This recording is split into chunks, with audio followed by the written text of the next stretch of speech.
శ్రీగణాధిపతయే నమః. ఓం గురుభ్యో నమః. ఓం శ్రీమాత్రే నమః. పరమేశ్వర స్వరూపమైనటువంటి జ్యోతిష, వాస్తు మరియు ఇతర అనేకమైనటువంటి శాస్త్రములను మనకు అందించినటువంటి మహర్షులకి నమస్కారం. హయగ్రీవ హయగ్రీవ హయగ్రీవేతి యో వదేత్ తస్య నిస్సరతే వాణి జహ్నుకన్యా ప్రవాహవత్. అరుణాం కరుణాతరంగితాక్షీం ధృతపాశాంకుశపుష్పబాణచాపాం అనిమాదిభిరావృతాం మయూకైః అహమిత్యేవ విభావయే భవానీం. శ్రీమాత్రే నమః. ప్రేక్షకులకి ఆ లలితాంబిక అమ్మవారి యొక్క అనుగ్రహం పరిపూర్ణంగా కలగాలని మనస్ఫూర్తిగా కోరుకుంటూ మనం ఈరోజు చెప్పుకోబోయేటువంటి టాపిక్ ఏమిటి అంటే అస్తంగత్వ దోషము అని ఉంటుంది.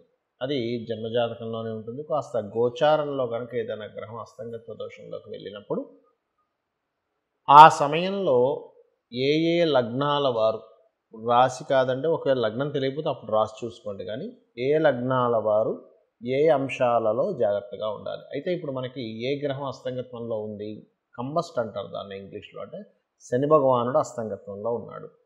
కర్మకారకుడైనటువంటి శని భగవానుడు కనుక అస్తంగత్వ దోషంలో ఉన్నప్పుడు మరి ఏ ఏ లగ్నాల వారికి ఏ విషయాల్లో జాగ్రత్త వహించాలి, ఎటువంటి పరిహార మార్గాలు చేసుకోవాలి, అది ఏ తేదీ వరకు ఉంది అని చెప్పి చూసుకున్నట్లయితే 12వ తేదీ మార్చి వరకు ఉందండి. ఇప్పుడు ఆల్రెడీ ప్రారంభమైంది.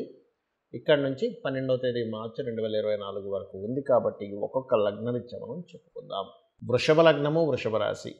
మీకు లగ్నం నుంచే చూసుకోండి, రాశి నుంచి చూసుకోవద్దు. ఒకవేళ రాసే మాకు లగ్నం తెలియదు ఇంక రాసే అనుకుంటే అప్పుడు రాశితో చూసుకోండి. అయితే ఇక్కడ దశమ స్థానంలో మీ యొక్క శని భగవానుడు కంబస్ట్ అయ్యాడు. దశమ స్థానం అంటే వృత్తి స్థానము అంటూ ఉంటారు. అదేవిధంగా మోకాళ్ళ స్థానము. ఎవరికైనా కూడా చూడండి, ఏమంటే నాకు మోకాలు బాగా నొప్పి లేస్తున్నాయి అన్నప్పుడు ఇప్పుడు ఇంకొంచెం శని భగవానుడు ఆ పర్టికులర్ ప్లేస్లో కంబస్ట్ అయ్యాడు కాబట్టి ఇంకొంచెం కాళ్ళు పట్టేయడం, కాళ్ళు లాగడం అనేటువంటిది కాస్త ఎక్కువగా అవుతూ ఉంటుంది, గుర్తుపెట్టుకోండి. అయితే దీనికి మరి పరిహారం ఏమిటి అని చెప్పి చూసుకున్నట్లయితే దీనికి పరిహారం ఒకటే. దీన్ని ఖాళీ పాదాలతో, అంటే కొంతమంది అసలు అంటే చెప్పులు వేసుకోకుండా నడుస్తుంటారు, అలా కనుక చేయగలిగితే, నడవగలిగితే కొంత రోజు ఎంతో కొంత మీకున్న ఓపిక బట్టి ఆ దోషం అనేటువంటి తగ్గుతుంది. ఒకటి. రెండవది ఏంటంటే ఉద్యోగ సంబంధించినటువంటి విషయంలో తొందరపాటు నిర్ణయాలు ఈ సమయంలో పర్టికులర్గా మార్చి 12వ తేదీ వరకు తొందరపాటు నిర్ణయాలు పనికిరావు. అంటే ఎవరో ఏదో చెప్పారు అందుకే నేను పుసుకుమని జాబ్ మానేద్దాం అనుకుంటున్నా, ఇటువంటి ప్లాన్స్ వేసుకుంటూ ఉంటారు. అటువంటి విషయాలలో కాస్త జాగ్రత్త వహించాలి, ఇది గుర్తుపెట్టుకోండి, ఉద్యోగ సంబంధించినటువంటి అంశాలలో. అలాగే మరొక విషయం ఏంటంటే ఇక్కడ మీరు శని భగవానుడు కంబస్ట్ అయినందుకు ఉద్యోగ సంబంధించిన కొత్త ఉద్యోగాల ప్రయత్నాల విషయంలో కూడా మీ ప్రయత్నాలు సక్సెస్ అవ్వాలి అంటే సూర్య నమస్కారాలు చేసుకొని వెళ్ళండి, అప్పుడు తొందరగా సక్సెస్ అవుతుంది. లేదంటే ఇంకా ఏదైనా పరిహారం ఉందా, నవగ్రహాల్లో ముఖ్యంగా శని, రవి, కుజ, రాహు ఈ 4 గ్రహాల దగ్గర దీపారాధన చేసి వెళ్ళండి, అప్పుడు మీకు ఉద్యోగ అవకాశాలు తొందరగా కుదురుతాయి కూడా. అదేవిధంగా మీ యొక్క మీరు చేసేటువంటి ఏదైతే ఉద్యోగ సంబంధించిన విషయంలో కొంతమందికి దూర ప్రాంతాలకు వెళ్ళి ఉద్యోగాలు చేయాల్సిన పరిస్థితి వస్తూ ఉంటుంది. దూర ప్రాంతాలకు వెళ్ళి నేను ఇప్పుడు షిఫ్ట్ అవనా వద్దా అని అడుగుతూ ఉంటారు. ఇప్పుడున్న కండిషన్లో మార్చి 12వ తేదీ వరకు వేరే ప్రాంతాలు, ఇతర ప్రాంతాలకు వెళ్ళి ఉద్యోగం చేద్దామనుకునేటువంటి ప్రయత్నం ఏదైతే ఉంటుందో ఈ యొక్క విషయాల్లో కాస్త చూసి అడుగు వేయాలి అనేటువంటి చాలా స్పష్టంగా గోచరిస్తుంది.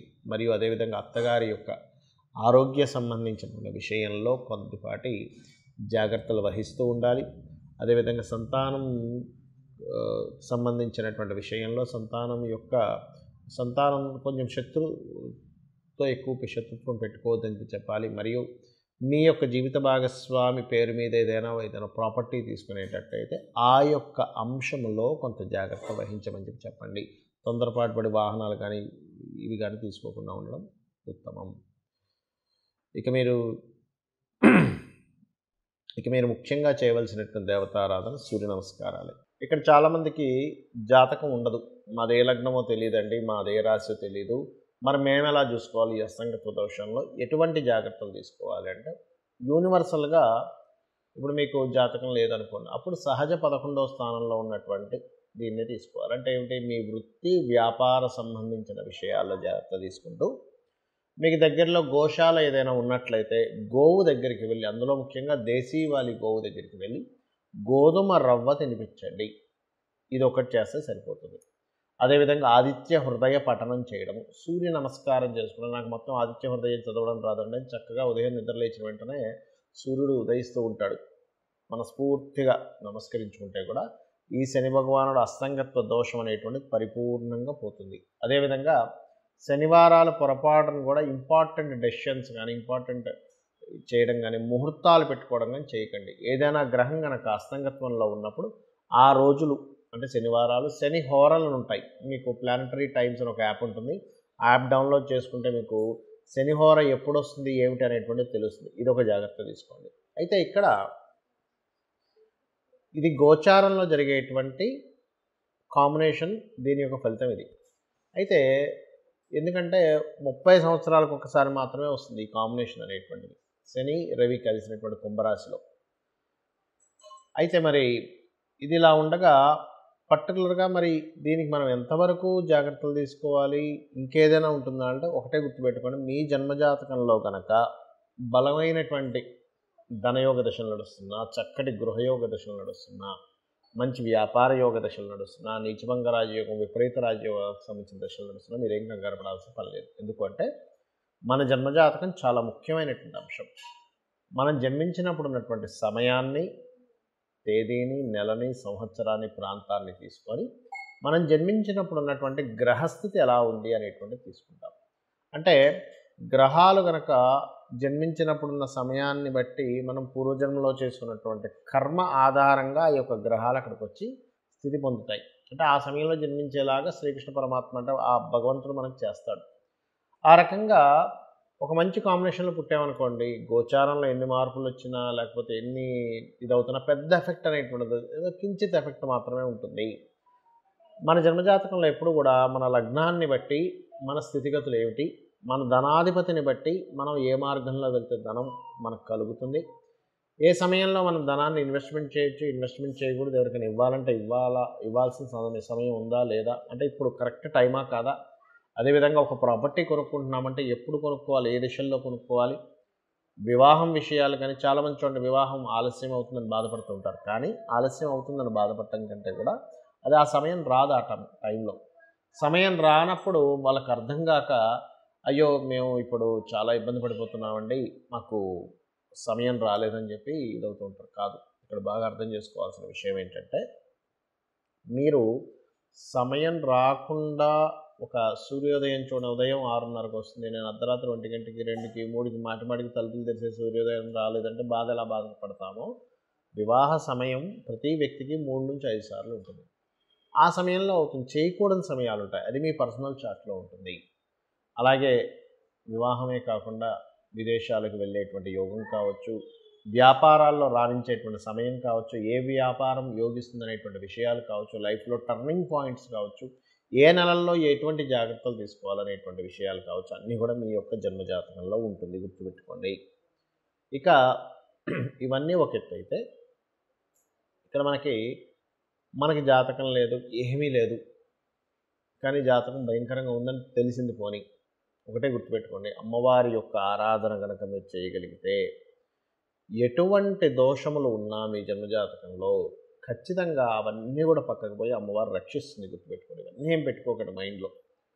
అయితే మీకు ఇక్కడ సందేహం కలగొచ్చేవండి, మరి మనకి జన్మజాతకంలోనే మొత్తము ఉంటే మనం ఈ గోచార ఫలితాలని, ఈ అస్తంగత్వ దోషాలు ఇవెందుకు చెప్పుకుంటున్నాము అంటే మనిషి యొక్క జీవితం 2 రకాలుగా డిజైన్ చేయబడుతుంది. ఒకటి మన నిర్ణయాలు, మనం తీసుకునే స్టెప్స్, మనం తీసుకునే నిర్ణయాలు, మన ఆలోచనలతో ఒకటి ఉంటే, మన ఆలోచనలతోని మన నిర్ణయాలతో సంబంధం లేకుండా బయట మార్కెట్ కానీ గోచారం కానీ నడుస్తూ ఉంటాయి. అంటే అలాగా చూడండి, ఒక వ్యక్తి మొన్న ఒక 3.5-4 ఏళ్ల క్రితం మనకు కరోనా వచ్చింది.